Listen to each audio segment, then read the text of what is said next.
And good evening, cyberspace. Welcome to Squatch-D TV for tonight's date, August 11th, 2019. I'm your host, your guide, the Squatch Detective Steve Kulls.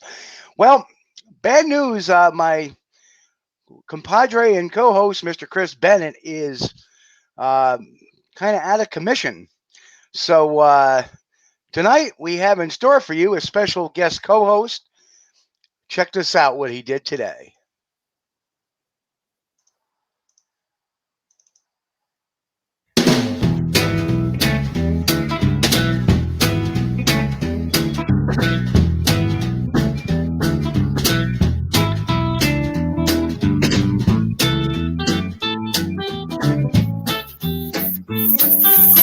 There's a little baby alligator swimming by my court, about 3 foot long. Ain't that cool? Nothing like catching a bunch of catfish and watching alligators play.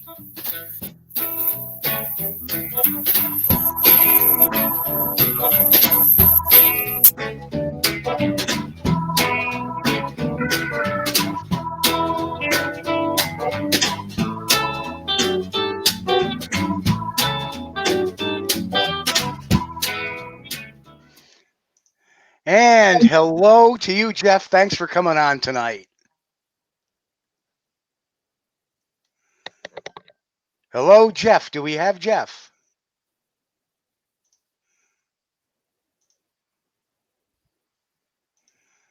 Uh-oh. Jeff is muted. Jeff, you muted yourself. You need to unmute yourself. There we go. What's up, brother? I guess I hit the wrong button. Hey, man, it's always a pleasure to get to sit and chew the fat, as it were, with the great Steve Kulls. Oh, the great! Come on now. But anyway, we have. You're a man of my own heart with getting rid of the Wunacy. Amen to that. Amen to that. Stop the Wunacy. Let's. There's the banner. But so good to have you on tonight, Jeff.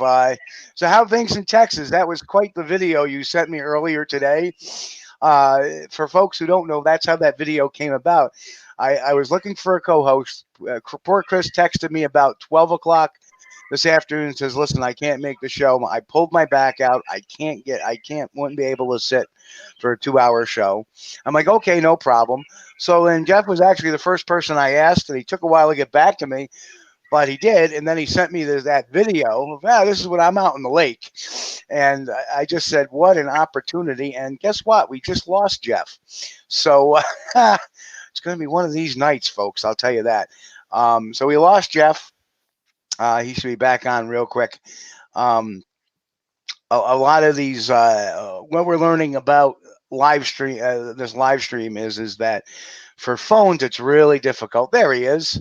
And he's back on. You're back on. There's your video. There you are, Jeff.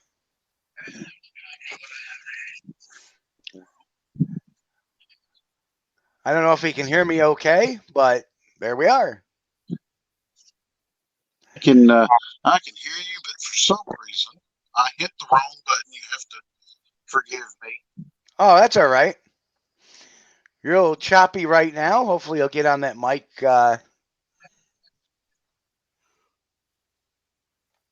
We got you, Jeff? Oh, can you hear me? I can hear you're awfully choppy tonight. Hang on. There we go. For some reason, the sound is still trying to come through my phone and not my headphones. So hang on just a Yeah, no problem. I do apologize. Yeah. And for those who are interested where you can see our show, the live streams are facebook.com/Steve.Kulls, twitter.com/SquatchDet, and youtube.com/Steve Kulls.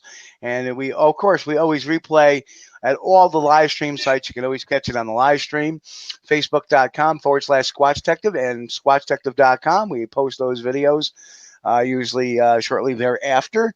So let me get into the comments. Aaron says, good old stop the lunacy. Yo, where is the YouTube feed? Well, all you have to do is click on videos. I'm watching it right now, live on YouTube. So it's there. You just have to click on videos and it'll say streaming now. And hello to Amaryllis. And yeah, all the feeds are at B. Hello, good to see you. Hey, Andrew. Andrew, haven't seen you in a long time. Hello. And of course, yep. Yo, brother, feed's working here. Sure is. That's because I actually monitor the feeds. And and we lost Jeff again. So here we go, folks. So let's get Jeff back on. Jeff, how you doing, brother?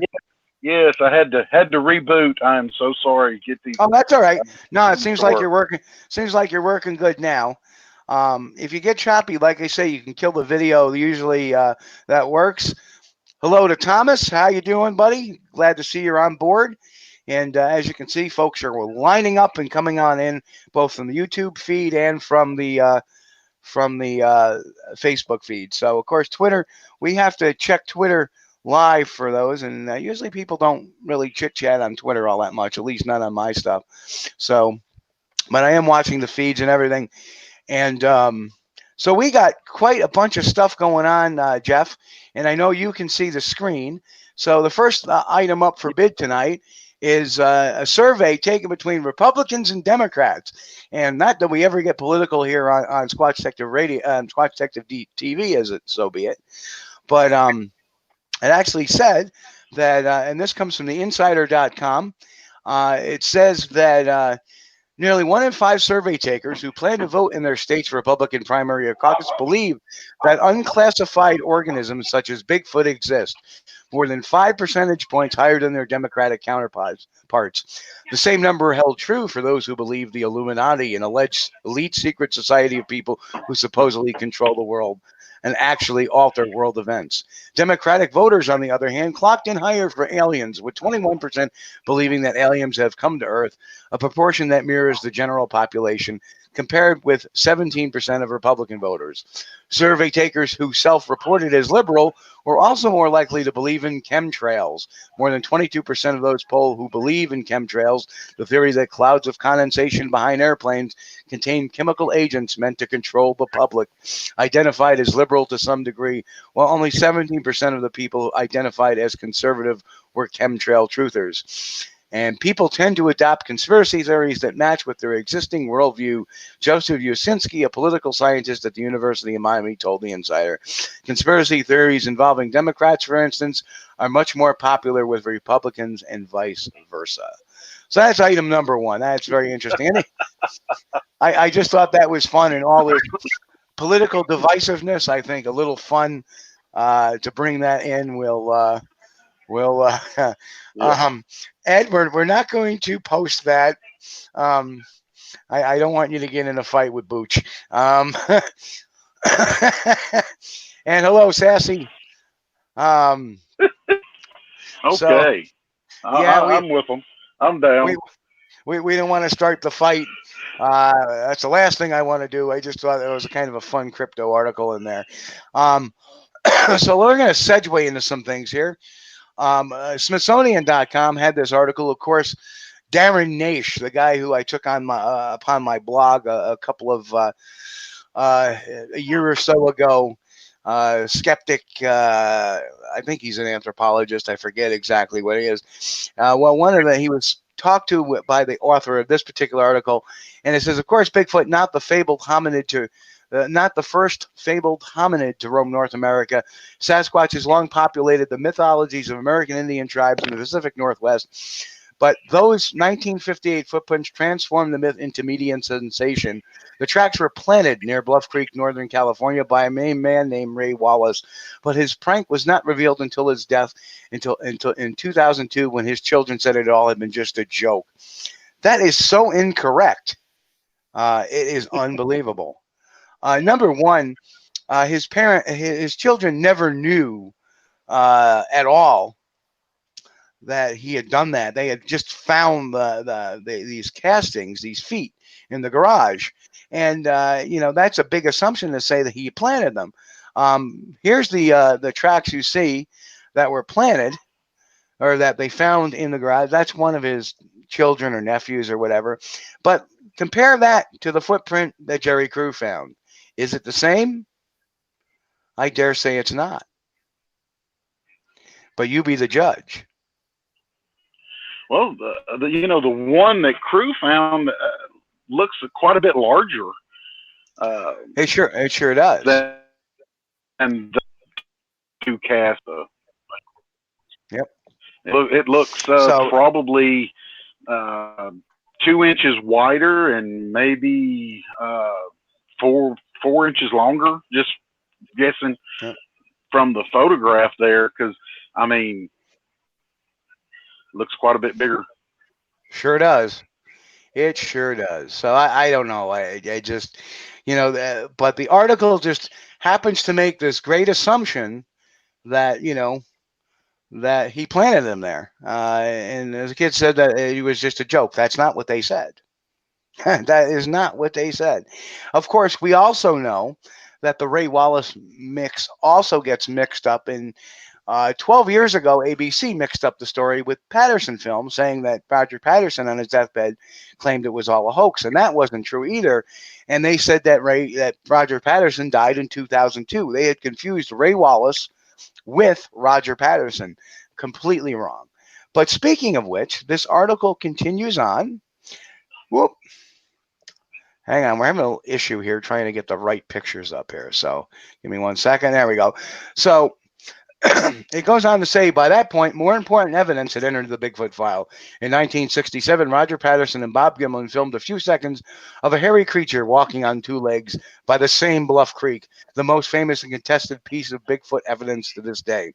That the Patterson-Gimlin film was created in the same place that Wallace had staged his hoax is just one reason to doubt its authenticity. Say what? Yeah. Say what? Yeah. Yep. Yeah. Somebody's not doing any homework on these articles, are they? And this is coming from the Smithsonian.com. Come on, people. You want to talk about fake news? This is how fake news happens. People don't get the story wrong, and it goes on both sides of the argument. So, that isn't a political thing. That's truth across the board. No. Yep. So, that's how. There's so much sloppy and lazy journalism that these people cannot simply, I mean, all this information is at the tip of your fingers. It's a G word away. I don't want to use and plug, the G. But, you can find this information out, and you don't just read the first article you come to, because I'm a journalist.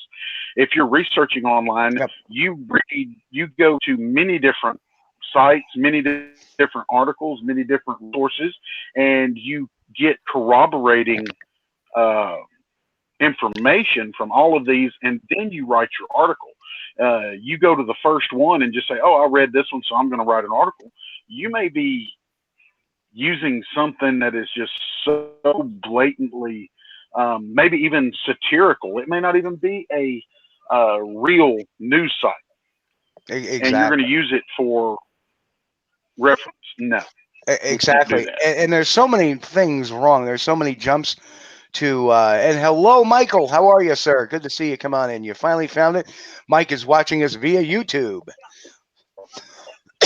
And I don't know if you can see that, Jeff, but when we do a comment, you see the big F, that's the Facebook, and that's the YouTube comment. So we have we can tell. Awesome. This is a great format. It is. It's really neat. I love the fact that we can talk to our people that are watching live streaming, and we can put them up and put some of their comments. I think it's flipping awesome.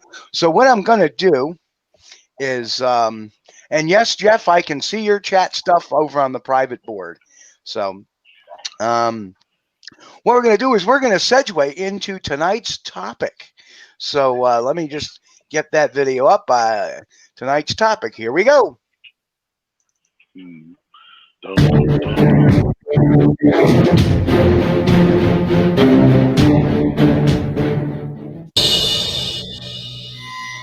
When I first saw her, she was standing upright.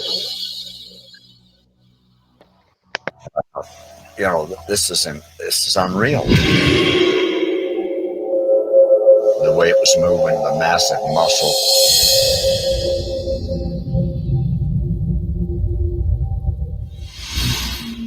Roger had the camera up to his eyes and he stumbled and fell. Where you can see the shakiness part. I rode across the creek. I got off the horse and took my rifle out of the scabbard in case I had to make a shot.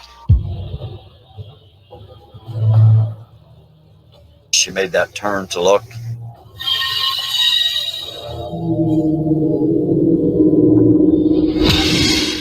Kept right on walking. She went on up out of sight up that canyon.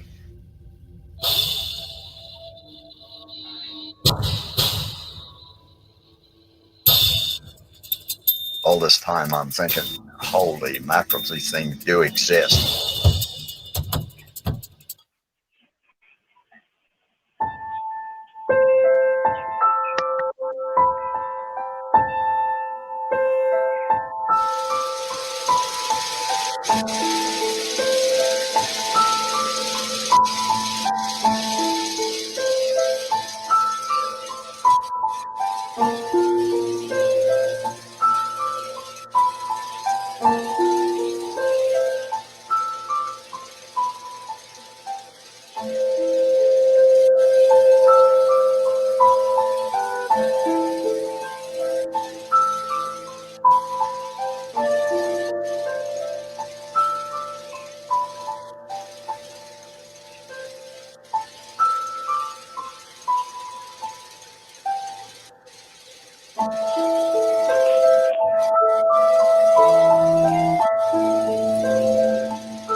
And here we have it. This is what I enjoy is that this is the first time that we can actually do this, talk about the Patterson-Gimlin film.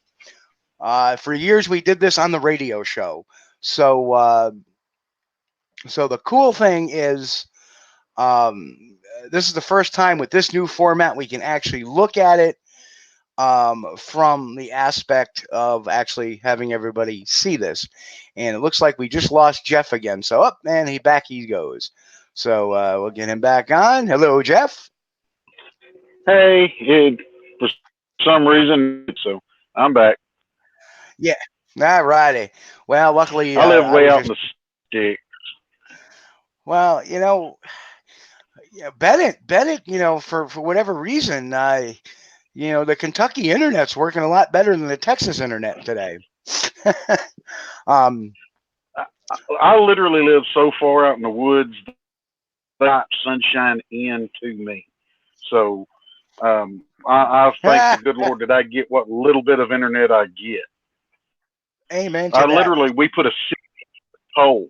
We put a 60-foot pole in our front yard with our receiver for our internet on top of it, just so we could get internet. Wow. So anyway, just a couple of comments on that. Carol says that is so incredibly believable. Jim Brown says, when I watched as a kid, I got hooked on Bigfoot, checked out books from the school library. And if you're wondering where our scores are coming from, it's the site from Kevin McLeod. He does some great royalty-free work, so we want to give him credit for that tonight. And Jim also said this is still the best video. I agree.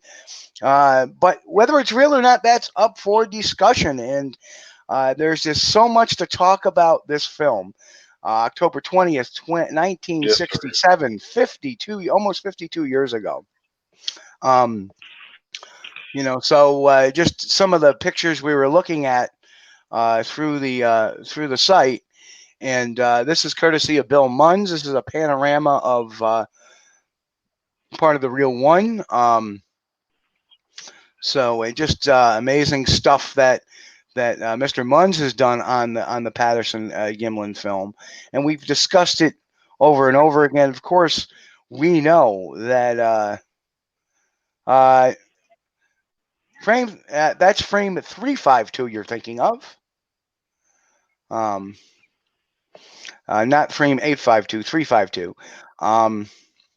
And let me call up one of the most amazing pictures that I think came out of the series.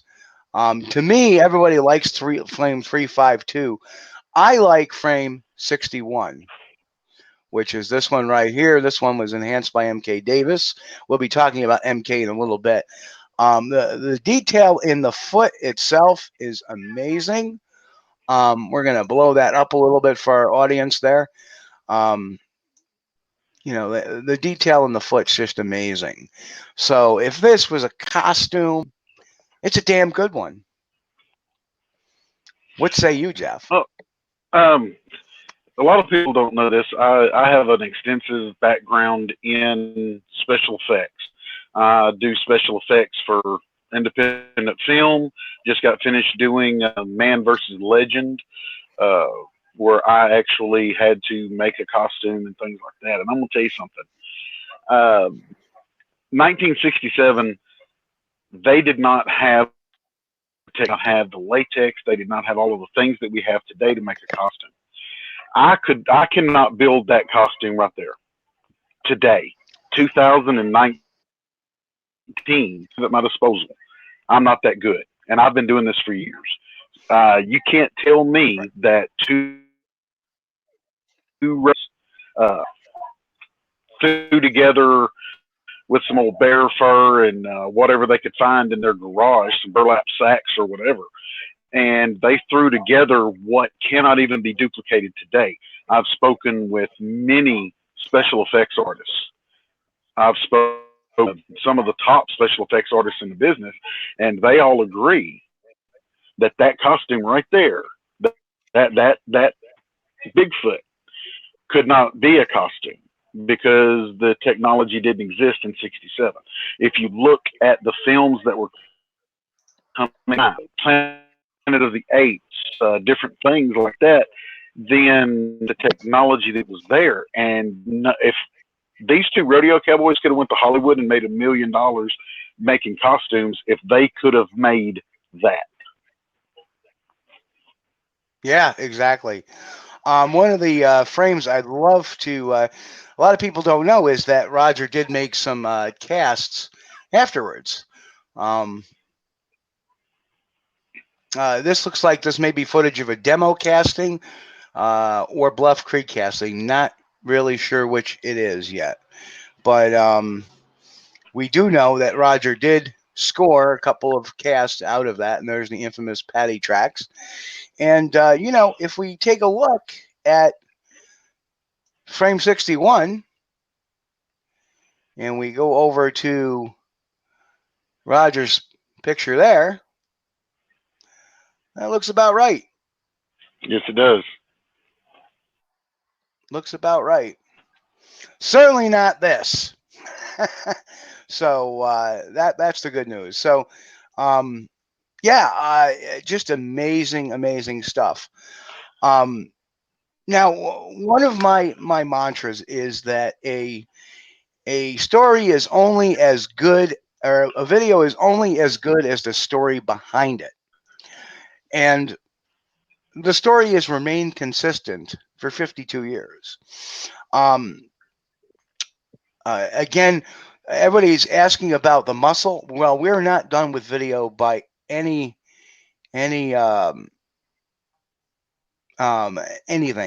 And for those who don't know, there is a 4K video that has been done on this, and we're going to showing that in a few minutes. But I really think that my only question was, how the hell could have Kodak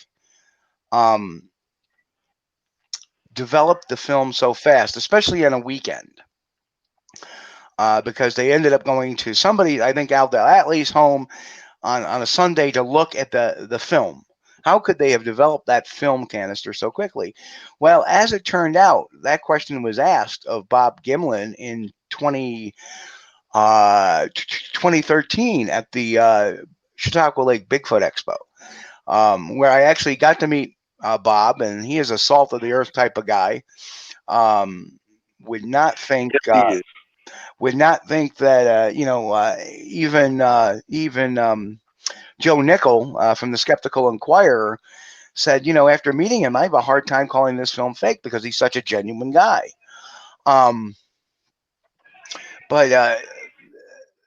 it's just Bob answered the question how it got. Well, Al Atlee knew somebody at the Kodak Labs, and that's how that got done so quickly, because the guy came in to take care of the film at Al's request.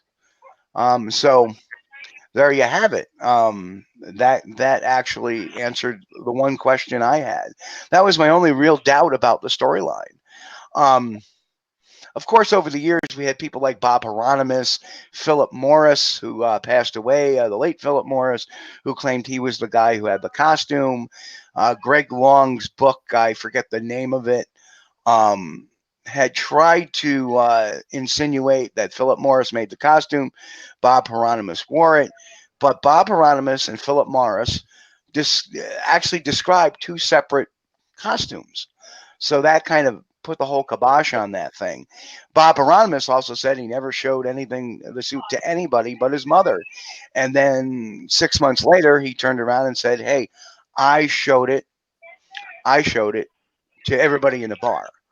And so there was a change in story. And to me, when you have A, B, C, and D, I mean, point of references from an interviewer, point of references can change. 6 feet can become 5 feet. Maybe it's 150 feet. Maybe it's 160 feet. That, spatial differentiations, time differentiations can change over time. However, the chronology of a story should not change. You A, B, C, D, E. And obviously there was a change in Hieronymus's story. Yes, Bob Hieronymus went on a show called Lie Detector, who is hosted by famed attorney F. Lee Bailey, and supposedly passed a lie detector test. Then again, who knows about the veracity of the polygrapher involved? And for those who don't know, a polygrapher is the guy who does the there's a tough question. I would interject this. I have a background in law enforcement, and I can tell you right now, there are people that have told themselves a lie so many times that they themselves believe it as truth, and they can pass a lie detector test. And Tom asked me if I'm a detective, do I think Bob was lying? Well, I am a trained forensic interviewer, and you mean Bob Gimlin? Well, even Jeff stated it too, that it goes either way, and I hate to say that on this way too, is that if you tell a story so long that you begin to believe it too. So can somebody come across telling a story for, at the time I met him, it was still before the 50th anniversary, but at that time I think it would have been 44 years. I'm taking telling a same story for 44 years, you can pass a lie detector test as well too. But does he seem like he was lying?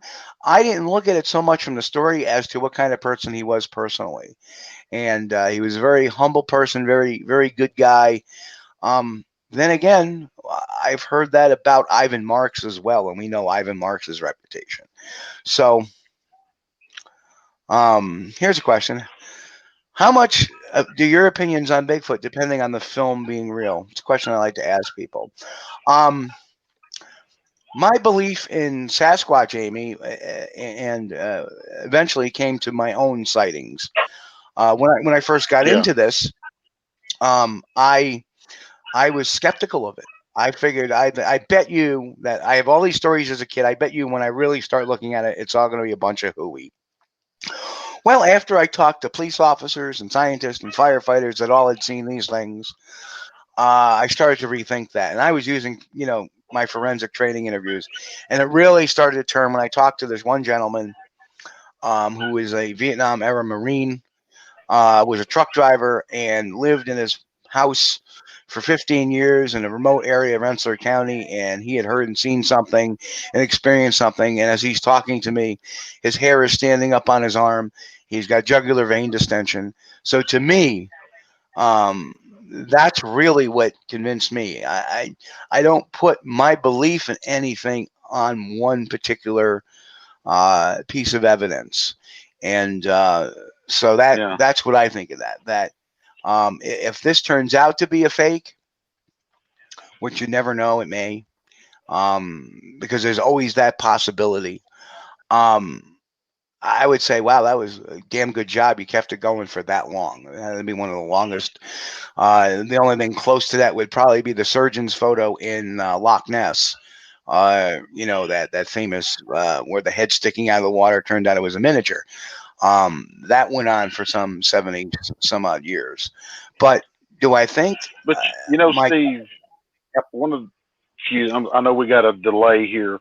One of the things that I would say about the surgeon's photo, though, is it couldn't stand up to the scientific scrutiny of the day because the size of the waves that were around it, the ripples compared to the body and things were not conducive to the conditions in the loch, and there's all kinds of things scientifically that it was already being debunked, where the Patterson-Gimlin film has been reviewed by top scientists, has been reviewed by, people in all sorts of movie, whatever,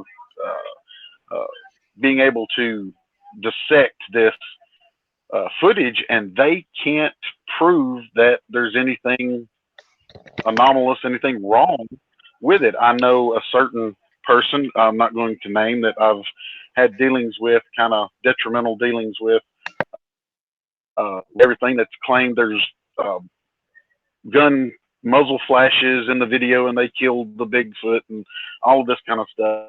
I mean, it can't, all of that stuff aside, the top scientists can't prove it's fake. So that's one of the things. But to me, no, if it was ever proven to be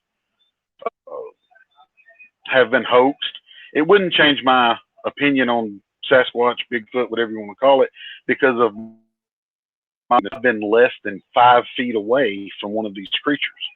And that right there, I don't believe in Bigfoot. I know in Bigfoot because I've been 5 feet from one.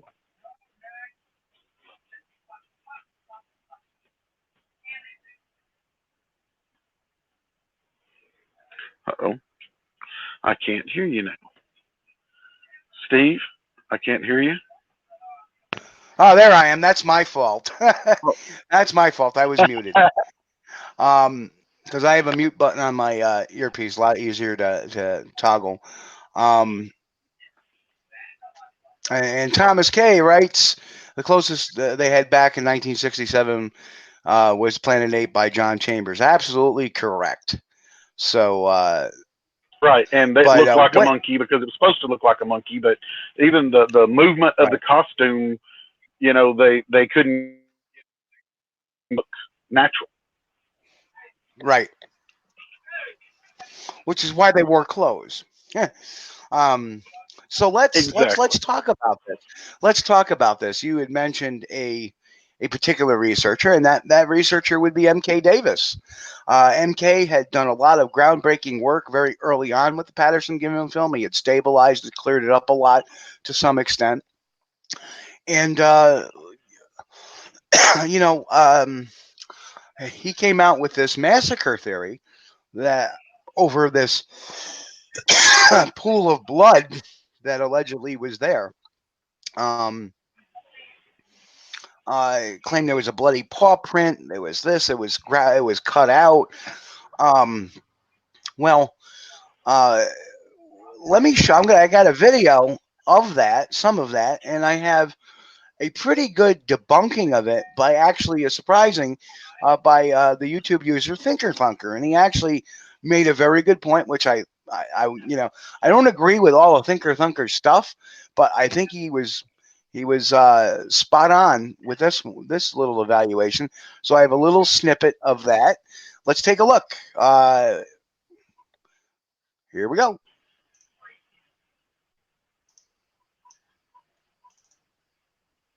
Here's that image, and a little piece of white typing paper behind it, and you see my thumb there, and my thumb is quite naturally colored. You see what's in there. This berm is on the right, circling around toward the left. This is not the creek. This is not Bluff Creek. This is an excavated pit. The creek actually is flowing from right to left. And in the curvature of that berm right there, in order to produce that, the creek would have to be flowing from left to right, and that's simply not the case. That is actually an excavated pit, and it's full of something red, you know, and I didn't put it there.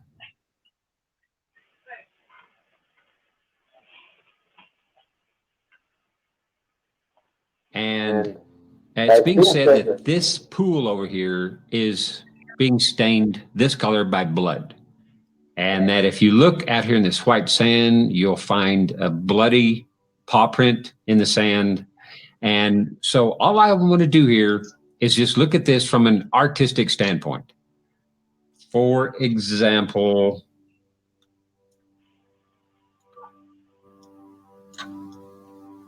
look at this. You know, I know leaves change colors, but this red, I mean, you don't really see that in nature except for fire. That is just too intense. So all I am going to do here is just back off that saturation just a little. There, how about that? Here, I'll take it all the way down. Okay, now it's black and white. And here's too much, and about right there. And even the leaves, as I do that, you know, before they were just maybe too green. So now that I've backed that off, let's stand back and look at the whole picture again. And suddenly this pool of blood is just a pool of mud. And there you have it. The pool of blood is a pool of mud, and that makes a lot of sense.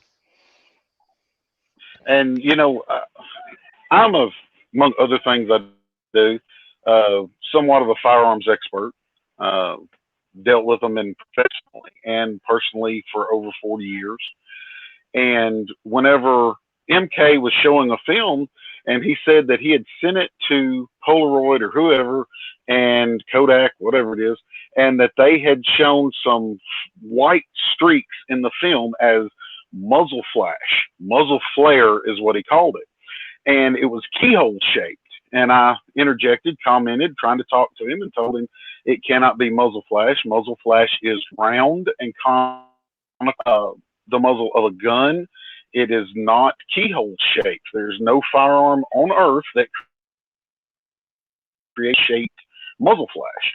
and I was summarily blocked and booted from anything of MKs. He also claimed to have someone that had the rifle that was used to kill these Bigfoot, which was a supposedly a Remington 700 30-06, and I requested the serial number of the rifle. I could prove whether that rifle was manufactured, it would have been able to have been used. And I was told prior to 1967 that our firearms didn't have serial numbers. No, he was wrong. Firearms had serial numbers. They just were not required to have serial numbers by the United States government. So again, I was blocked from commenting and then eventually totally blocked from his page 100%, because I was asking common sense questions and injecting intellectual experience into this. And that's really point, disturbing. He wanted nothing to do. He wanted no one to talk to. That is, that is some of the stuff that, this movement, and this movement is part of that. Stop the lunacy. How can you say there was a massacre just based on a picture or even a film? You're fitting what you observe. You're fitting facts to what you observe rather than the facts to what you observe, if that makes sense. In other words, you're trying to fit a bunch of facts in to a hypothesis. And Thinker Thunker made another. Yep. And Thinker Thunker made a great. Oh, that's okay. Thinker Thunker made a great evaluation. Look at MK's fingers in this picture. What looks more realistic? That coloration of the fingers or that coloration? Yeah. That coloration or that coloration? What looks more natural? Look how red those fingers are. Yeah, his fingertips look like they're swollen and red, like he's got something going on there. But when he goes and he knocks it down to what he believes is the natural color, the fingers look normal now. So that to me is very telling that all you're looking at is an overexposed or an overcolorated picture. Not necessarily overexposed. An oversaturated picture is what you're looking at. So, we all know this. Here's the thing. I'm against killing a Bigfoot. Now, everybody knows that. I talk about it all the time. I'm totally. Do not think we should kill one just to prove it lives. That's kind of a really bad way to do things. Right. But at the same time, anybody that would have been there, and actually this massacre, if it could have existed, it could have happened. You've got to know that you would be an instant millionaire. Instantaneously. If you proved that you found this relic hominid and that oh my goodness, all these people that claim that they've killed one or they've got bodies and they got parts and pieces, none of it's real, because all you have to do is produce that to any of a million scientists. Call Dr. Jeff Meldrum. Say, I've got a foot. I've got a hump. I've got this. And if it's true, if it's real, it tests that. You just became one of the richest people around. But instead, we have people claiming that there's massacres and there's all of this kind of stuff going on. Not one shred of proof. There's not one shred of logic behind it either. But what it has done is the woo-woo has flocked to these people by the thousands. And their pages are getting thousands of clicks, thousands of likes, visited. People are patting them on the back. I worship you. You are a god to me. And it's stroking these people's egos. And not only that, but whenever they go to make a TV show, and I know this firsthand, and you're able to tell somebody, look, my last video got 1 million clicks, got 100,000 clicks. I've got this many. Those producers take that into account when they're going to put you on a show, and if they're going to pay you anything. So you've got people out there that are doing these types of things, stroking their own ego, trying to get themselves promoted. And that's my 2 cents on it. Well, you know, I just don't understand. You know, you see this thing and you're like, well, that's an excavated pit. Well, how do you know? You know, I mean, you know, oh, it's red. It looks red. That's got to be blood. And if there's blood, that means there was a massacre, and there had to be 6 of them. How did he even get? Oh, well, this is the firearm that killed him. This sounds like to me. How's it an excavated pit? What expertise? How many years of expertise does he have in excavating pits and coming up that this is an excavated pit from a grainy 35 millimeter or 8 millimeter, excuse me, this is 8 millimeter video, and you see enough detail in that to tell me that you see that there's dozer tracks or backhoe tracks coming up, but this is an excavated pit, because I saw nothing in that footage, in that section. I saw nothing that would lend me to say that was an excavated pit. I saw a creek bank that I've looked at maybe 10 over them, and I see a creek bank, period. I can't tell you if somebody dug in it or not from that footage. Well, you know, here's what doesn't make sense. Is that, let's face it, Roger Patterson wanted to make money off the film once he got it. Of course, who wouldn't? If he had turned around and killed 6 of them, like MK says, wouldn't he have better film? Wouldn't he have bodies to prove it? Wouldn't he have? Why would he put himself in that conundrum of just having a few second film of one? And I'll tell you something else, Steve. So it makes the end result makes no sense. Yep. No, and I know Bob. I've been at many appearances with Bob. I've sat down and ate dinner with Bob. I have had lots of long talks and just love the gentleman to death. But here's one of my things. Bob and Roger are not rich men. Now, I don't know how much money either one of them have, but I've been around Bob to know that, I mean, he's not scooting around the country in a right. You know, yep. So I mean, I'm not saying the man's poor by any means, but I'm just saying he's not just disgustingly rich.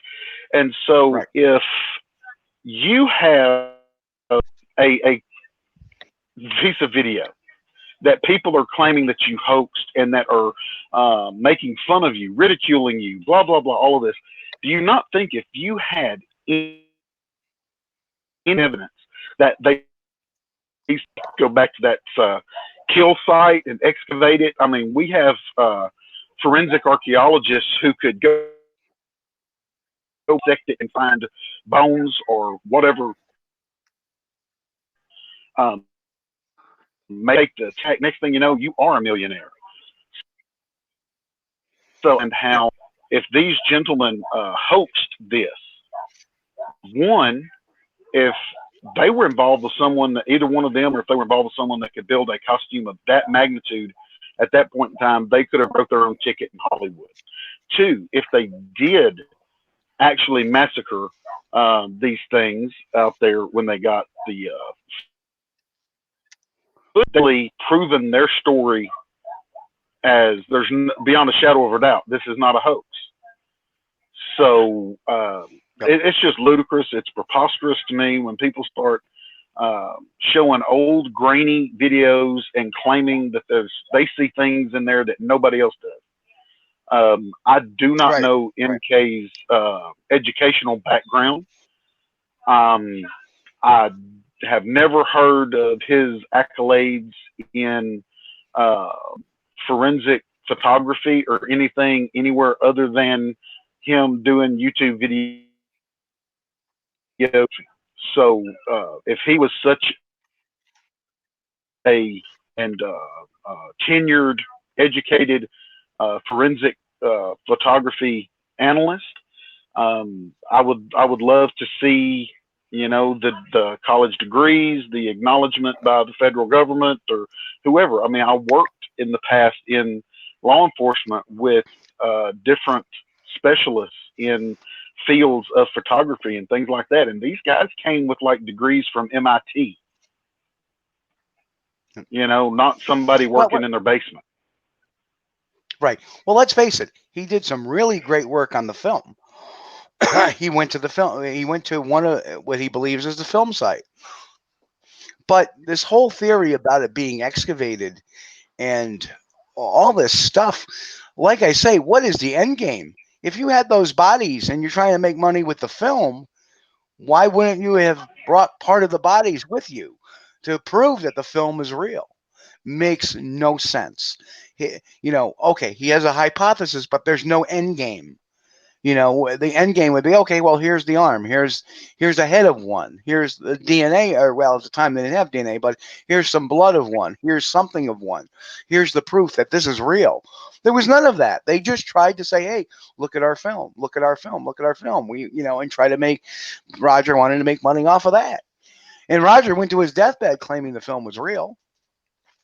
Yeah. So exactly. I don't know. And I just had lunch with Bob Gimlin probably about a month ago. We were at a conference together. It's been a little bit more than a month. It's been a few months.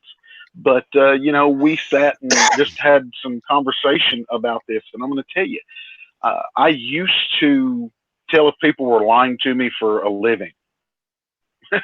You know, whether they were dealing drugs or whatever they were doing, I dealt with them for a living.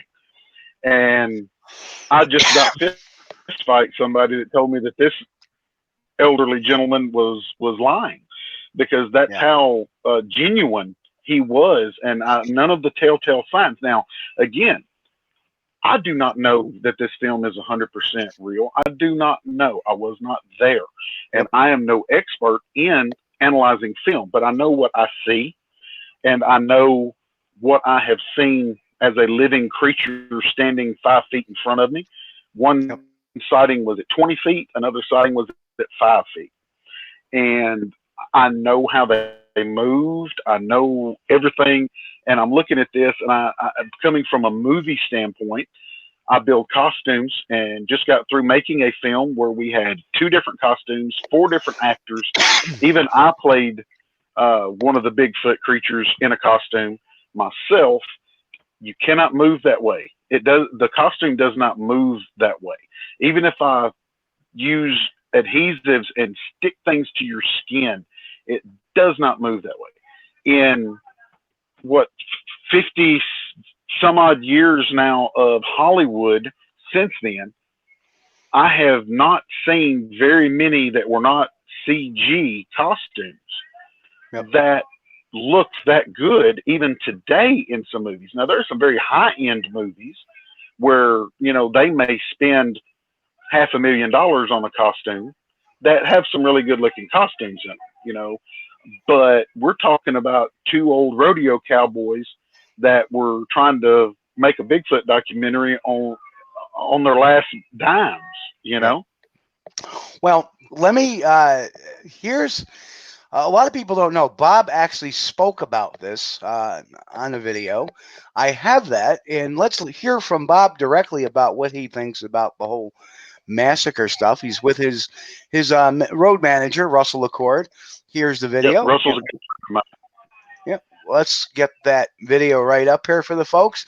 Take a look at this. And then when we're done with that, we're going to look at some of the new 4K footage. You're going to enjoy that very much. So here's Bob. The first clip from Bob is from 2019 talking about this whole thing. And the second clip is just to show you how consistent he's been over the years.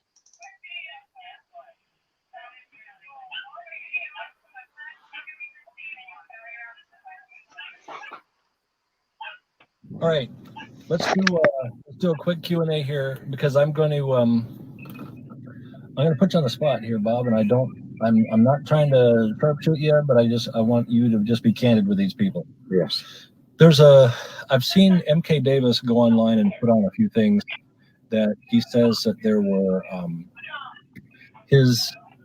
what he's saying is that there's blood on the soil in Bluff Creek, and that there was possibly shootings that happened in Bluff Creek of some of the Bigfoot.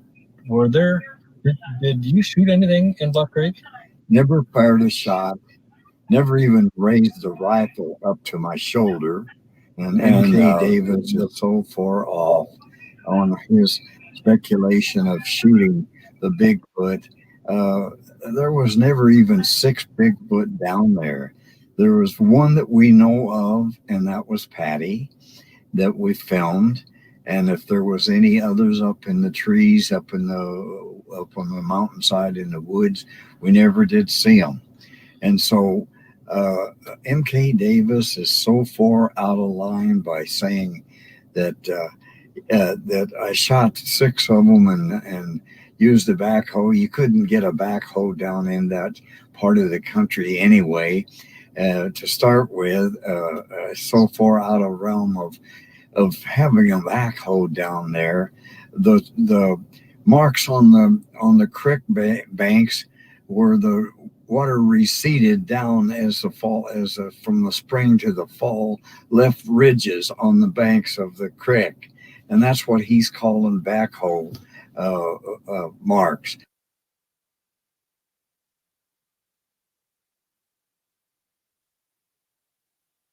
When I saw it, it was standing straight up. And so as Roger got off his horse as best he could, with his camera and run across the creek and started filming. And then he wanted to relocate to get a little bit better view where he could see it better. And he asked me if I'd ride across the creek and cover him, which meant ride across the creek. And in the event the thing came back, that's what I took it. So that's when I rode across the creek. And I knew if it come back, I couldn't take a shot at it on the horse, so I got off. I never raised the rifle to my shoulder. I just got off and stood there and watched it. A lot of the people now that have experiences say that when they see it, they can't shoot. Would you think you would have been able to?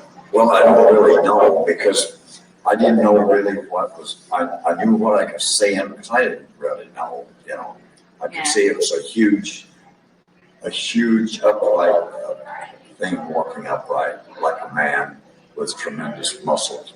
And so I thought, well, if it turns and comes you probably would have found him, you might have, yeah, who knows? Well, I would have probably shot if it would have turned. But it never turned, kept right on walking away from us. So I had no reason to even bring the rifle to my shoulder. And there you have it, Bob, in his own words. Again, 2013 saying I never took it from my shoulder, and in 2019 saying the same thing.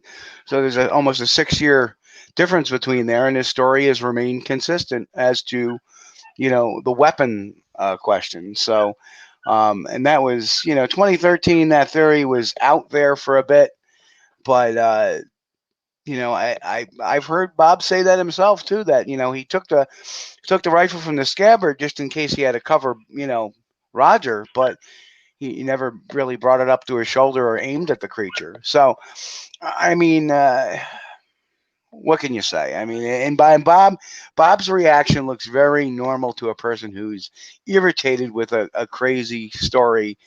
And I hate to say it, it's a crazy story, because how you get this whole conspiracy theory off of a couple of frames of film is beyond me without any backstory. You're creating a backstory to a film. That's what hoaxers do, unfortunately.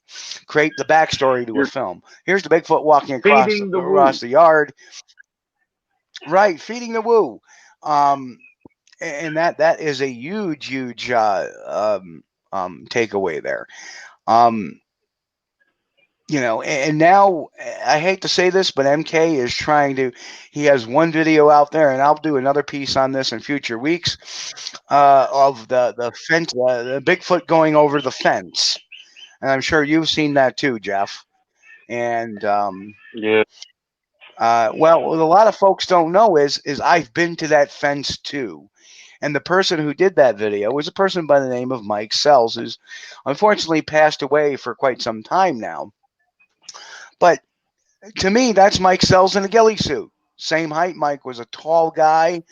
That fence where MK was standing is not the same size as the fence it climbed over. And I'm sorry, it does not move like a Sasquatch at all.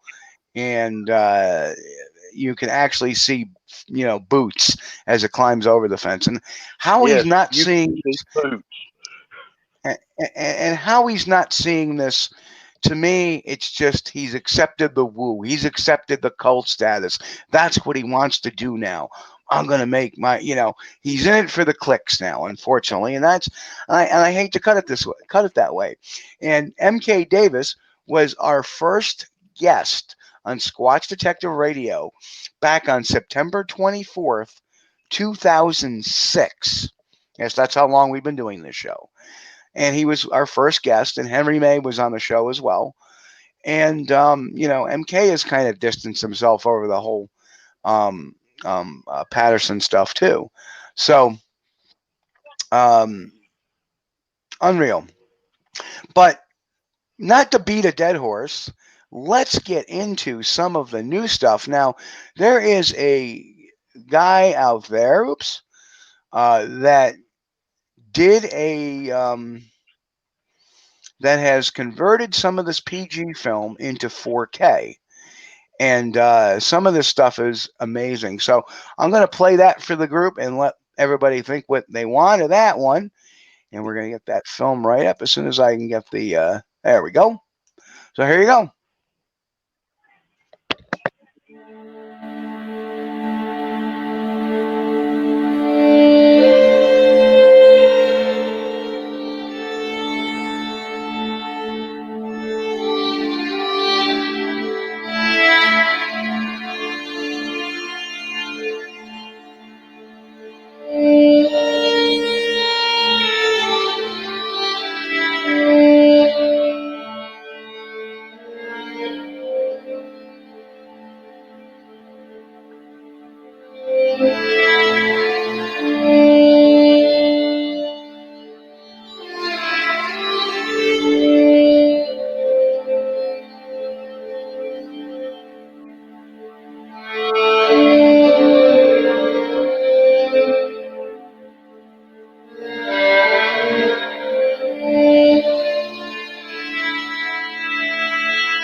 So what do you think of that video?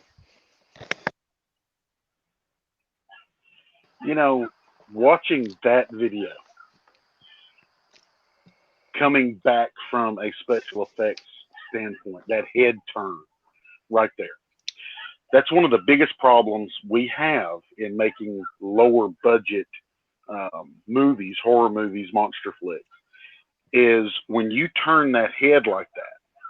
If you've got a mask on, that mask has to be glued to the face in order, or the mask will stay in one spot and the face inside the mask turns. If you have one like that, then if you have a headpiece, then you have to have hair that comes down and matches the shoulders. So when you have the hair that comes down and matches the shoulders, whenever that turns, you can see that hair slide along the back, and it moves. It has a different move. It doesn't have a natural look. That's something that we have to combat very hard in making a costume for a movie. And lots of times you have to do camera shots so that you don't get that movement, that fakeness, and that the actor turning his head like this turns, you wouldn't be able to see out of the eye holes unless this mask were like glued down to the face. The more I look at it, even in this stabilized, I'm in awe that someone could even think that these gentlemen, with what was available in 1967, could build this costume. It's impossible. Yep. And you know, the amazing thing is, and of course, I want to do a shout out to the guy who did this video, Bigfoot AI on YouTube. That's his username. But I just want to, the leg shockwave is pretty impressive to me, and luckily I can control it with my cursor. But you see that leg shockwave that hits that he's talking about? Now I have muted the sound on this so we can look at it a little. But you see that shockwave that hits, boom, and you see that reverberate up the leg right there. There goes the shockwave. See it?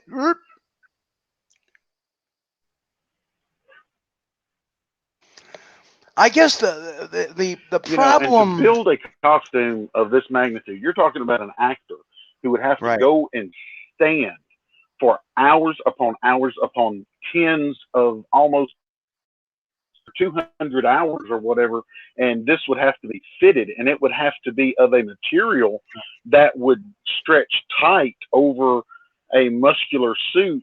And if you stretch that tight over a foam muscle that was the only thing available then, it's not going to move like that. It's static. It doesn't move. It doesn't have that shockwave. It doesn't have that. And if you look at the calf, when in this video, when this creature is walking, you can see the calf muscle flexing. You there, can't see the flex right there. See the flex? Yes. And you can't do that in a costume. I've tried. Believe me, I've spent thousands of dollars of people's money making movies. See that flex? Trying to do this. Yes. Right there. I mean, it's right there. And it's very clear. They couldn't have done that in 1967. The technology wasn't there. And these gentlemen did not have the knowledge. Now, see, a lot of people have some issue with if you can look under the curve, I have an issue with that line. They say that almost looks like a pocket.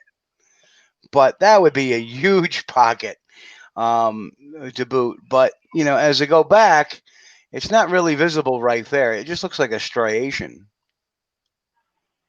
Boom. And the calf flex is pretty impressive because you don't see it until there, and then. Yeah, I mean, you tell me what technology was available in that time period. What movie? Name any movie in Hollywood that had special effects artists that were the best that there were in that day. Name one monster that had that type of muscle flex, muscularity, flex of the calves, the thighs, all of the things that were going on here, the head movement, everything. Just find me another movie with a similar creature in it that Hollywood was promoting, and there is none. Right. And you know, I it's just amazing Now the other thing I really caught my interest that I never noticed before was the misstep. And this is the misstep part. And it's kind of funny because as it turns, it makes a misstep. And there's the misstep right there. So it kind of corrects itself. You'll see it when here comes the misstep. It's striding normally. And then when it turns, it makes a short step. See how it missteps? It kind of steps out when it actually walks. Almost like maybe there's a divot there or some sort of crevasse that it stepped into. But you see, because it kind of goes down lower, and then you see a correction. So it kind of jigs a little bit to its right, and then it jigs back to its left on that foot, and then finally makes the turn out of that crevasse. So I think that's really amazing stuff.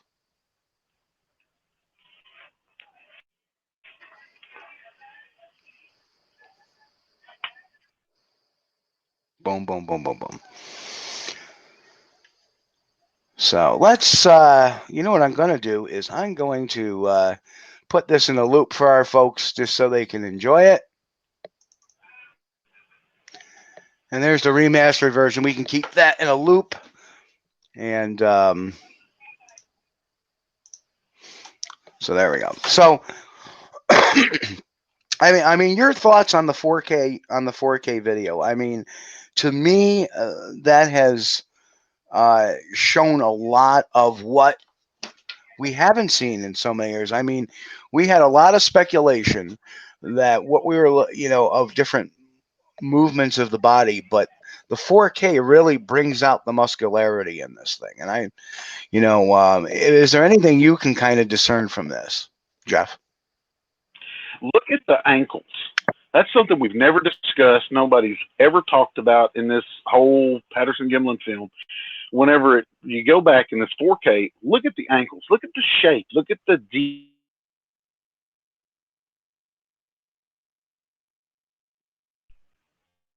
How, you know, how or any time, you know, you don't see a Bigfoot costume today in movies that has that deep.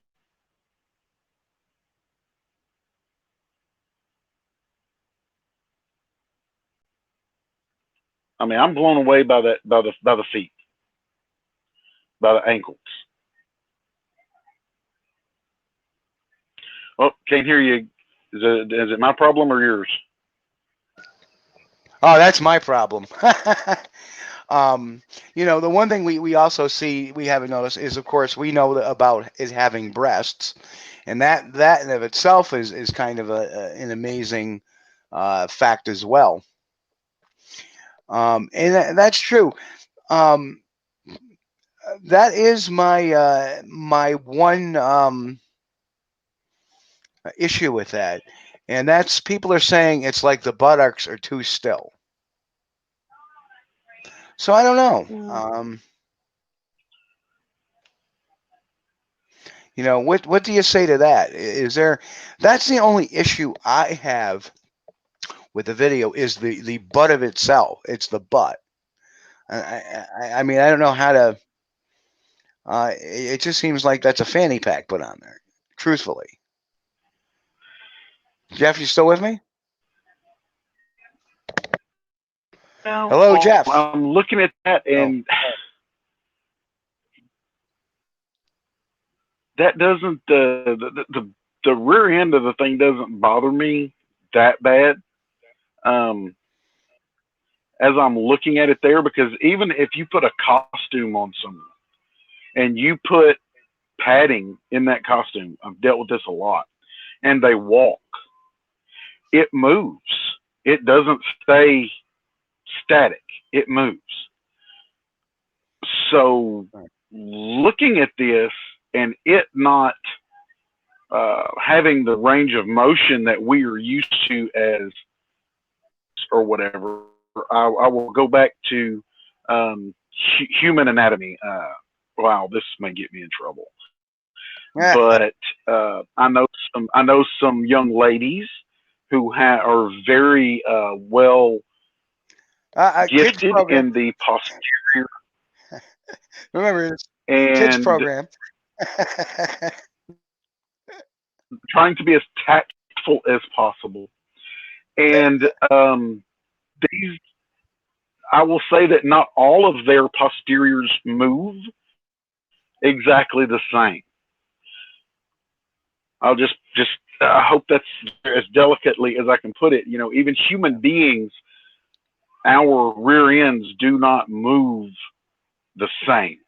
You have people that have jiggly ones, people that have muscular ones, people that have flat ones, people that don't have any at all. You know, and on, you know, the situation, the person, the who differently.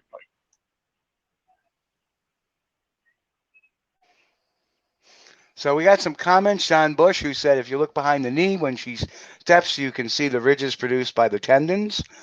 What do y'all think? Tommy John says horizontal line upper leg is supposedly from its hand constantly grazing its leg as it walks. And Tommy also says you got a great point about the buttocks. Or if we can say it like Forrest Gump, the buttocks. I got shot in the buttocks. But yeah, just a really, really cool piece of video there. You know, so where do we go from here? Well, I mean, this film will always be contested no matter what we do, no matter how hard we try. This will always be a bone of contention, and you know, again, Bigfoot AI on YouTube has made these videos.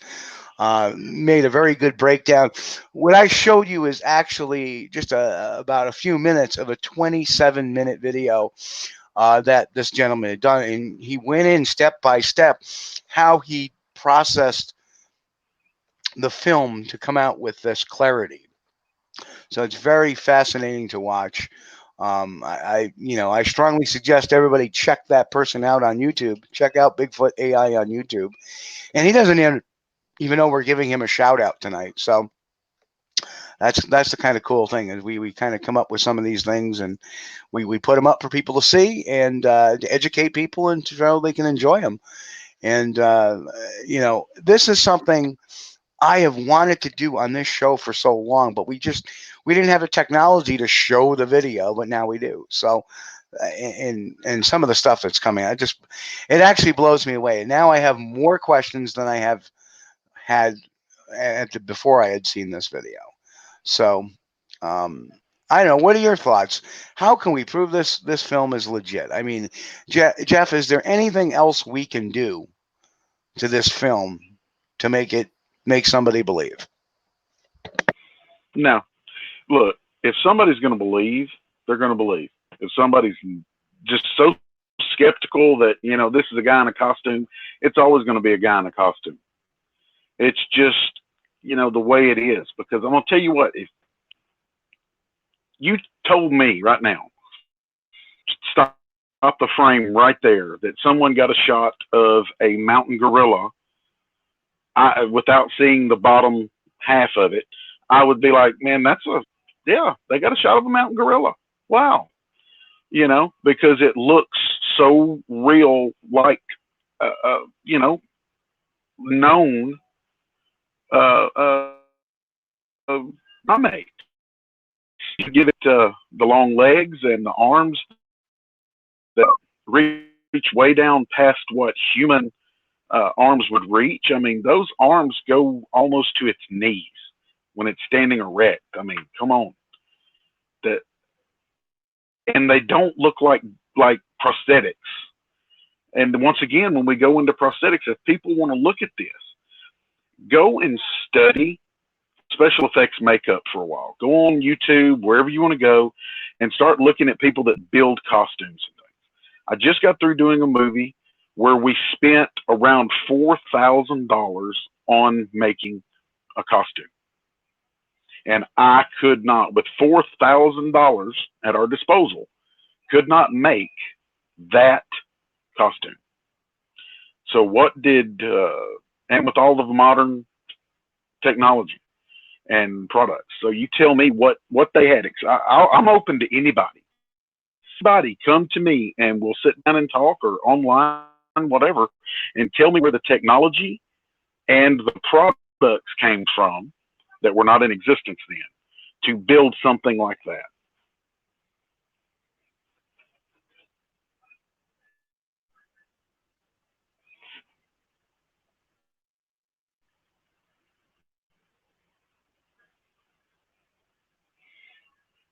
Because, I also think, what if, why would these gentlemen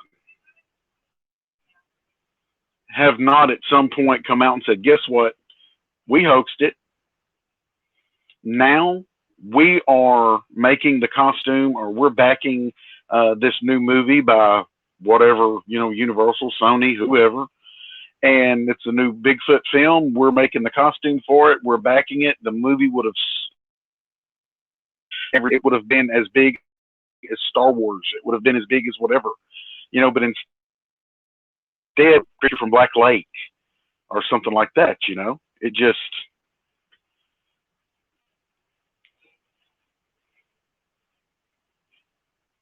I just don't think we're ever going to make people that don't believe. I put up the Philip Morris costume with Bob Hieronymus in it. And does that look anything at all like that? Nothing. I mean, it looks nothing like it. Right. It looks like a man in a costume. Sure does. Sure does. So, that story I think we can throw out. The massacre stuff we can throw out. But ask yourself this, Steve. Why would they have put breasts on a Bigfoot? If they're going out there, why would they have put breasts on it? That to me would not have entered into anyone's mind. If we're going out to hoax a Bigfoot thing, there was nothing to draw from. There were no other hoaxed Bigfoot films. There were no pictures of Bigfoot. There were no anything. Right. So why would they have put breasts on it? Well, you know what? Here's the amazing thing. If you think about it, the Ivan Marks films weren't created until after this. Right. And they were horrible. And you very clearly, very clearly a costume.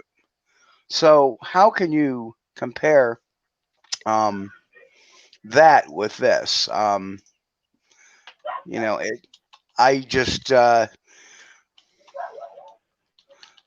just going to pull up in case people don't know the reference I'm talking to. I'm going to put that up there real quick. And this is the beautiful thing about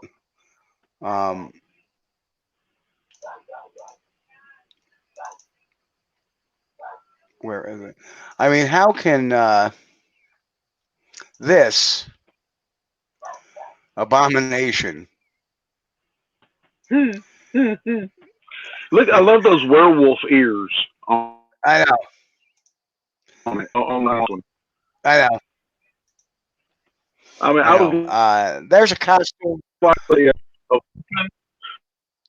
Bigfoot, Klingon Bigfoot, or something. Yeah. Well, one thing I want people to notice is look at the arm length. Okay, look at the arm length on this one compared to Patty.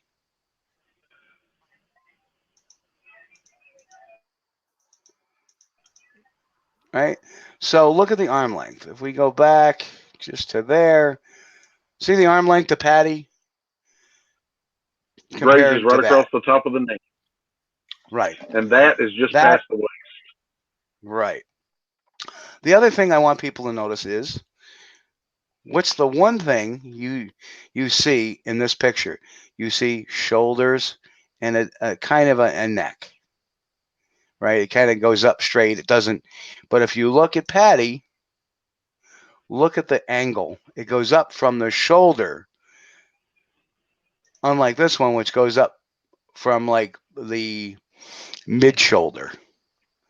Well, anybody knows that, you know, in the primates, their back muscles don't come up from, I mean, look at that. That goes from head to shoulder, unlike that one. So, so that, I mean, just, and that just goes to show someone had to have had an extensive knowledge of primate anatomy. right, exactly. Which, I mean, I'm not aware of either Roger or Bob having his educational background in primate anatomy to come up with, to know how to make something that actually fit in the world of primates, how the shoulders would have actually sloped, the neck would have actually, the muscles would have actually went. You know, and at that time there weren't even any, like, you couldn't just go on Google or whatever and look at primate anatomy. You couldn't just go to the internet and just find it. You know, we're talking about someone would have had to have researched it just unbelievably in books and went to zoos and sat there and studied. Now, just to show you how cagey Mr. Marks was, Mr. Marks actually added some testicales to his. But you can see clearly, there's that, you know, where's the shoulder definition? Where's the, you know, and there it's kind of reaching down, kind of bent over to make it look like, you know, and the knees are bent to make it look like the arms are actually longer than what it is. But look at the fatness of the head, and it looks like just something put over the head. And of course, you can see the ears right there and there. It's the same one we just saw on the other picture. So same one we saw in that picture. This is just a whole nother, you know, very bad. And look at the color. Look at the coloring. Yeah. That is a black costume, and it's got a chest piece that is bare looking, so you get a difference in texture. So, and it's very uniform. It's evenly shaped. If you look at this one, there are different colored dark colored, lighter colored patches of fur there that might indicate, you know, thinner, especially around the elbows and the hands. It looks like natural wear to me, coming from a standpoint of, you know, animal science. You would say, okay, well, this type of a creature, this type of an animal, the hair would wear thin in certain areas naturally, and it would be at the elbows and places like that, and it did. Now look at the massiveness of the costume and the massiveness of. And look at these other ones. The legs are straight. You can tell that it's a type of pants or something. Because there's no musculature, there's no tapering, there's no natural shape to the arms, the legs, the chest, the anything. You look at it, it looks like a guy in a pair of dark covered coveralls running around.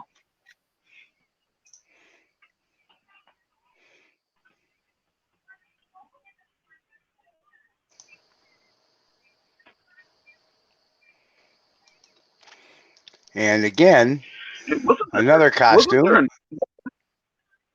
Wasn't there another guy that claimed that he wore the costume? Jim McLaren or somebody? No, Jim McLaren actually did the work with John Green to do the reshooting at the actual location. There's another supposed Ivan Marks Bigfoot. Again, you can see totally different, you know, the difference between that and that. Look at the coloration. But I showed earlier, oops.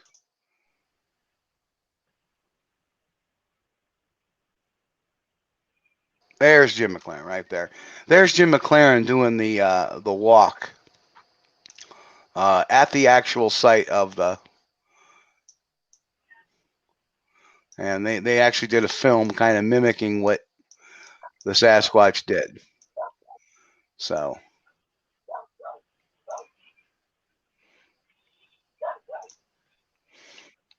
And what was? But if we don't have any, Jim went. I'm sorry. Hi, Jeff. I didn't hear the question. I said, you know, what was Jim supposed to be proving at that point, or disproving, whenever he went? I think they were. Well, Jim McLaren is really tall, so I think they were trying to scale a size of Patty and how wide she was, and I think they figured Nassie, which was I forget the exact breakdown of their name, but they did a whole scientific analysis. They tried to say Patty was 6'8", which truthfully, you know, could be. You know, I believe Jim McLaren was pretty tall as well. So, you know, again, without a frame of reference, it's really hard to tell. I've heard everything from 7'4" to 6'8", but 7'4" sounds about right. Like Bob Gimlin said, she was enormous. So I'm gonna tell you something. I would definitely say in the 7 foot range. Now I'm gonna say 7 foot would be, you know, anywhere from like 7'5" or 4 down to, you know, 6'9", 6'10", yep, somewhere around in there. Jeff, I want to do a quick throw. I just want to do a quick shout out. We have a viewer from Thailand watching over there on the YouTube channel. Hello, Polka513. Thanks for stopping on in to watch us. Hit the subscribe button. Thank you so much. And same thing with Low Rider. You know, if you're not subscribed, please subscribe to the channel. We'll be doing stuff like this every week. Exciting guests, all kinds of fun stuff. So there's a cheap plug. But getting back to the deal, my biggest shock or awe or whatever of this is not the height, it's the bulkiness. It is right, the sheer amount of muscle mass. And here's now we're talking about the way the posterior moves and things like that. What if, now this is not woo, I don't mean it to be woo,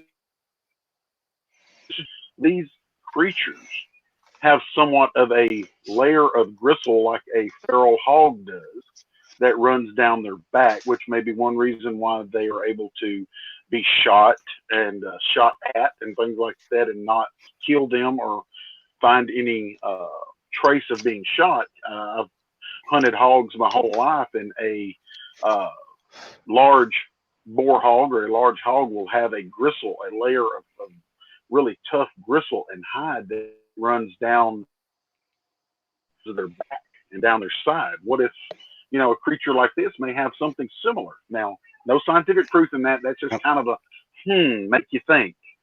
That would cause their back muscles and their posterior not to be seen to move like we would think ours would be in our soft little pink flesh. Yep. There's all kinds of observations coming from our viewers tonight, and there's a lot of good ones. You know, Mike Smith, look at Patty's hands. Notice the palms are facing back. Linda Madness over on YouTube. Hello, Linda. Thanks for coming in. I hope you're subscribing. It says, I think someone is going to make a custom. They would not make it female. That would be hard to do the breast. I agree. Hello to Kenneth Collins. He came in. And hi, Kenneth. Yep. Look how Patty glides across the river, Ricks, while Roger kept falling.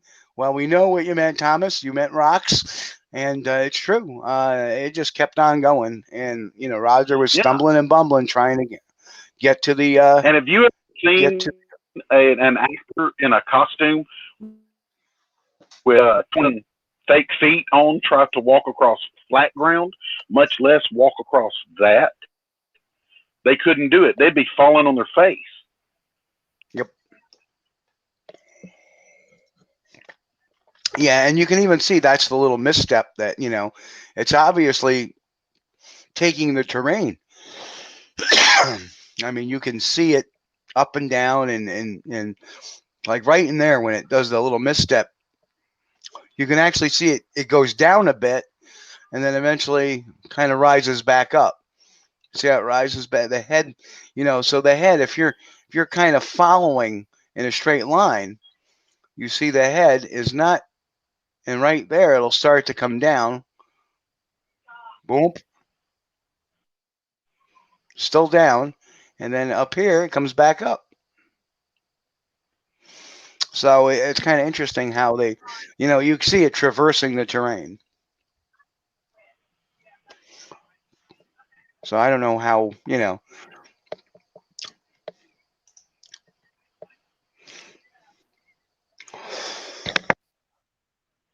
Well, you know, again, Tommy, I don't know the exact weight of this. Could be. And then again, Dr. Jeff Melligan, in the original Legend Meets Science documentary, pointed out the herniation in the quadriceps when it took that step. You don't see it as defined here, but you definitely see the shock wave, what they call a shock wave. And yep, you can see her toes bend. And it is. If you notice, the creature never ever locks its legs. They're always at a bend. And that's not normal human gait. We lockstep. That's because we go heel toe. And we understand that these things perhaps have a mid-tarsal break. So the mid-tarsal break, obviously, kind of, it doesn't require it to straighten the leg out to catch the grip. You know, so. Exactly. Yep. And I'll tell you, you know, a place that I disagreed with Dr. Meldrum. I know he is the world's most renowned foot guy, but some of the topic of, you know, foot size compared to height, I disagree with. Right. I happen to stand 6 foot tall even, and I wear a size 14 shoe. Right. I have a friend who stands 1 inch taller than I do, and he wears a size 16 shoe. Right.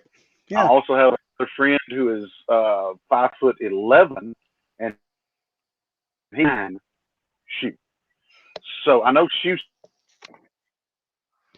too, but what it does show is that there is only an 1.5 to 2 inches difference between a guy that has a size and a size 16 shoe.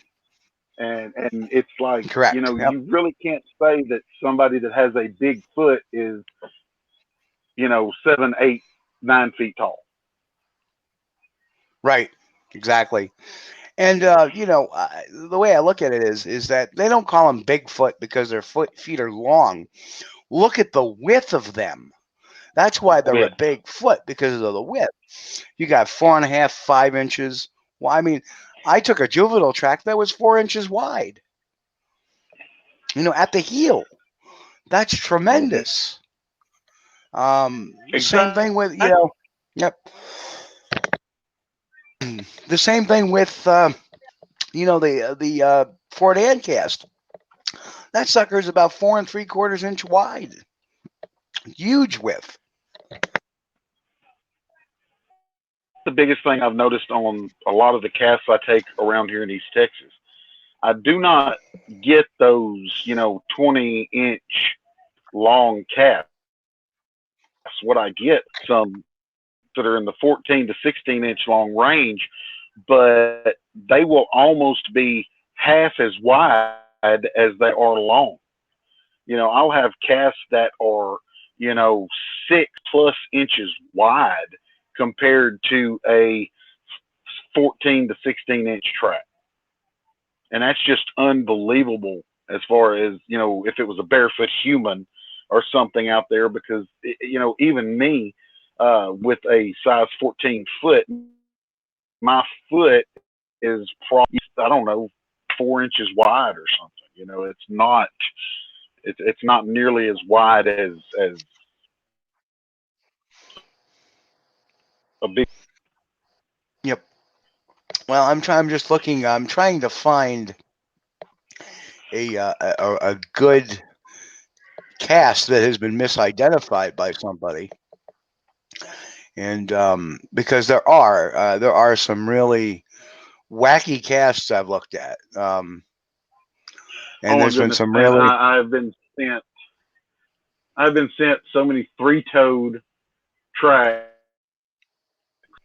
They were either alligators or beavers that had stepped in the same track 2 or 3 times and stuff like that. Oh, look, it's, you know, three-toed tracks, and look more like something a pterodactyl would have left rather than big. Oh my goodness.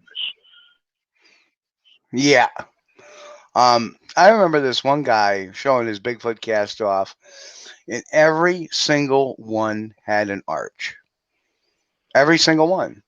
And if it has an arch, it's not a Bigfoot, because they don't have arches. We have arches. They have a mid-tarsal break, a plantar bend, so to speak. You know, and I'm just kind of scrolling here looking for a bad example of a track, and there are some really bad ones out there. That is no doubt. There are some bad ones. One of the ones that I have some doubts about, if I can find it, is the Bosberg Cripplefoot.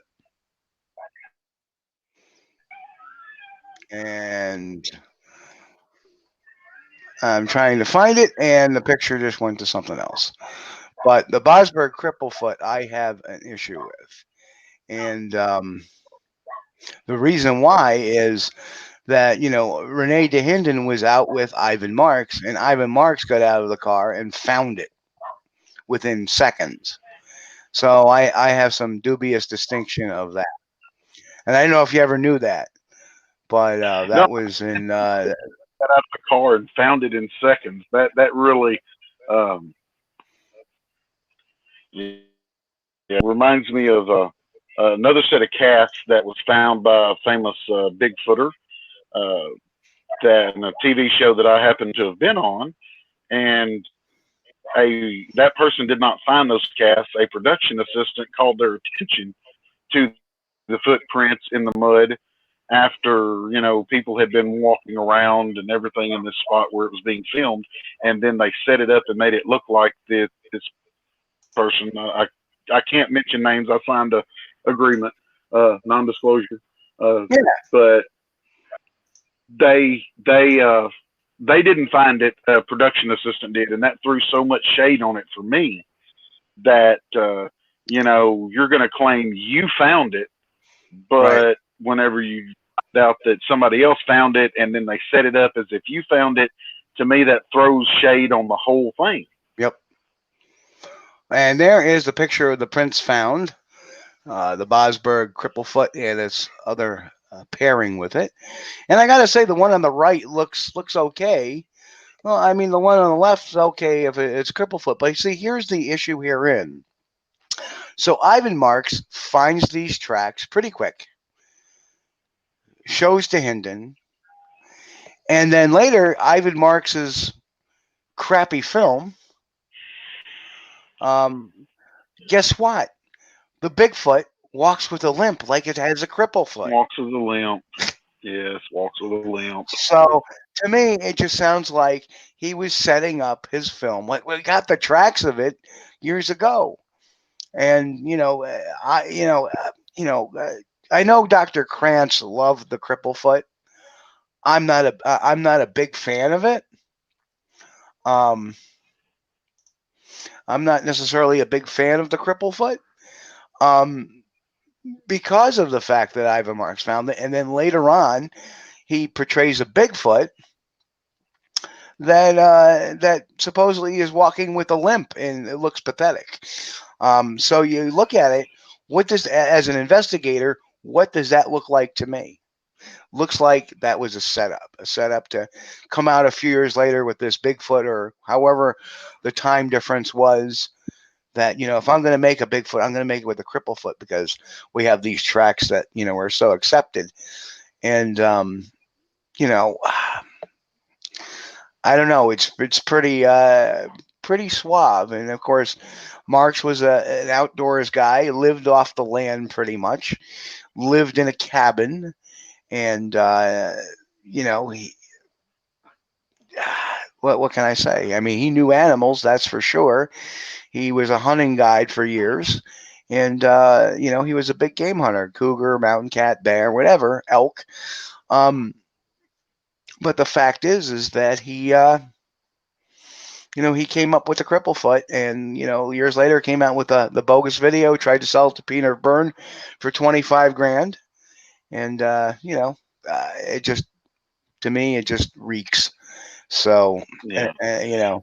Well, you know, looking at that, I sit here and have to ask myself, you've got a creature out there that's that crippled. How did it survive? How did it eat? How did it chase down game? Because there's not vegetation that's edible, everything available year-round. So this thing had to have, you know, prey of some sort during the lean months of the vegetation and the fruiting and things like that. So what could it chase down with a foot like that? Nothing. Exactly. Yep. It would have either relied on other creatures to bring it food and feed it, which means this animal had to sit static for long periods of time. So that would have meant that I'm a hunter. I can track anything. I can track a flea across a blacktop road. Okay. A creature like that I know is going to be slow, is going to be crippled, and going to have to down. I'll own it. Yep. Now, Sherry Lynn is a nurse. So why couldn't I have Marks? Right. Sherry Lynn is a nurse, and she's been staring at this 4K video, and she said you can actually see the buttocks moving, just don't have the same shape gluteal cleft as humans, and they're not expected to. So that's a very good point. Mm-hmm. So exactly. Didn't even think of that one. But Jeff, we're almost out of time here, so you know, I want to thank you for coming on tonight and kind of sitting in for Chris. And I just want to let everybody know that I have another event added to my calendar, and it'll be the first one of the fall season, September 28, 2019, Skeensboro Park in Whitehall, New York. The Whitehall's annual Sasquatch Festival and the calling contest. Last year, I had the honor of being the MC for the calling contest, and it actually made it to an ESPN news article. So that'll be there. Of course, a little later on, I'll be at the Sci-Fi Horror Fest in Oneonta, New York on October 4th and 5th. I believe I'll be there on the 5th. I believe the 4th I'll be at the Hinsdale House on an event, doing a paranormal event. And then, of course, October 11th and 12th, 2019, the Chautauqua Lake Bigfoot Expo. That should be a good time had by all there. So that'll be a really great time. And again, I want to thank you for coming on, Jeff. You saved the show in a pinch, and it's always great to get your input on stuff. So, you know, enjoy it. And hopefully Chris will be better, and you won't have to co-host next week if I can sucker you into it again. I'm available, my friend, and I enjoy sitting and talking to you. It's always a blast. Same here, my brother. So, folks, on behalf of all of us at Squatch Detective Radio, we want to wish Chris Bennett a speedy recovery, and we actually want to make sure everybody has a safe, happy week. God bless, of course, and of course, finally, as I always like to say, keep on squatching. We'll catch you next week, 9 p.m. Eastern, Facebook Live, YouTube Live, Twitter Live, thanks to Periscope Live. So, folks, we'll all catch you next week. Be good.